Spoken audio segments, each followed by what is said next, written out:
যুবক যদি জানতো ওকে, তাহলে 14 তারিখে বাউফলে ফুল নিয়ে কারাকারি করে। তুমি বুঝেন 14 তারিখ চিনেন না? চিনলেও করতে চিনালেন, যুবকদের থেকে চিনালেন।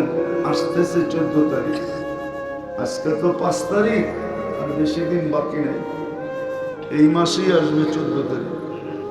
ও যদি চিনতো যে ওকে, যুবক তো জানে না সে কে, নারী তো জানে না সে কে। নারী যদি জানতো যে সে কে, রব্বে কাবার কসম, কোন মুসলমান নারীর চিত্র এরকম হতো না এখন যা চোখে দেখে। 60-70 বৎসরের জীবন তো চিত্রই ভিন্ন হতো। ওকে তো জোর করে কেউ পড়াইতে পারতো না। ও বলতো 60-70 বৎসর আমি আমার দাম হারাবো, তো হারাবো কেন?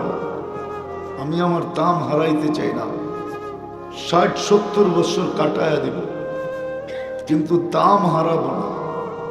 চলেন একটা দাম দেখাই। দুনিয়ার পুরুষ জগতের ভিতরে একজন আছে যে জান্নাতের 8 দরজা দিয়া ডাকা হবে ঢোকার জন্য, আর কোন পুরুষ নেই। কিন্তু বাউফলের প্রত্যেক নারী যদি ইচ্ছা করে যে আমি জান্নাতের 8 দরজা দিয়ে ঢুকবো, 8 দরজার মধ্যে 8 দরজা যেন আমাকে ডাকে। ঢুকবে তো একটা দিয়েই, কিন্তু ডাকবে ওকে 8 দরজা। আর যেই দরজা দিয়ে ঢুকবে ওই দরজা গৌরবে চিৎকার দিয়ে উঠবে আর বলবে আমি ধন্য। বাউফলের প্রত্যেক মহিলা ঢুকতে পারে যদি সে তার দাম জানত। যদি দাম জানত, আমরা পুরুষরাও আমাদের দাম জানি না। যদি দাম জানতাম, হায় হায়, তাহলে আল্লাহ রসুলের কথাই সত্য হইতো, লা ইয়ানামু তালিবুহা। তাহলে কারো রাত্রে ঘুম হইতো না, কারো হইতো না। বিছনায় গেলেও ঘুমাইতে পারতো না, শুধু চিৎকার দিয়ে উঠতো একটু পর পর, কাইফা আনামু খালিকাল লাইল খালিকাস সামাওয়াতি ওয়াল আরদি লা ইয়ানামু। আমি ঘুমামো তো ঘুমামো কি করে, আমার মালিক তো ঘুমায় না।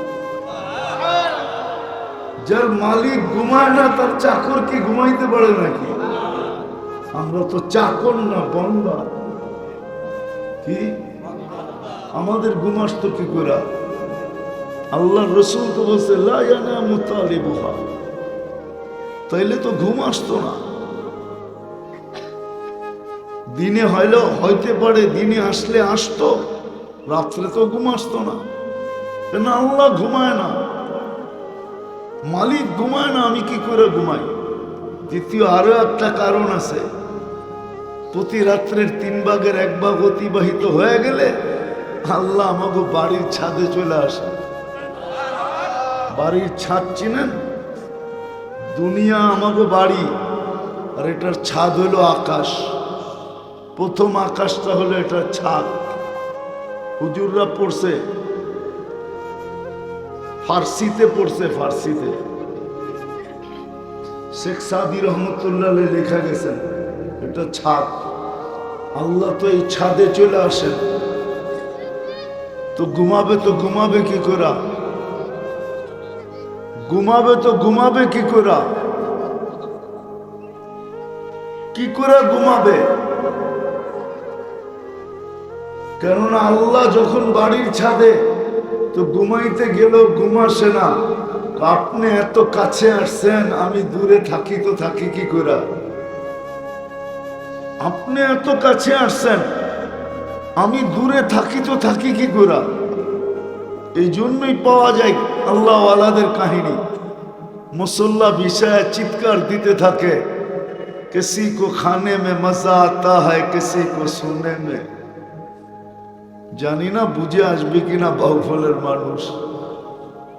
किसी को मजा आता है खाने में किसी को आता है सोने में। কারো তো মজা ঘুমে আসে, কারো তো মজা খাওয়ায় আসে। हमें तो मजा आता है तेरे आगे रोने। আমাদের মজা তো আসে কান্নার ভিতরে, কেননা আপনি এত কাছে আসছেন, আমি কাছে না এসা যাই। আজকে তো আমরা আমাদের দাম জানি না,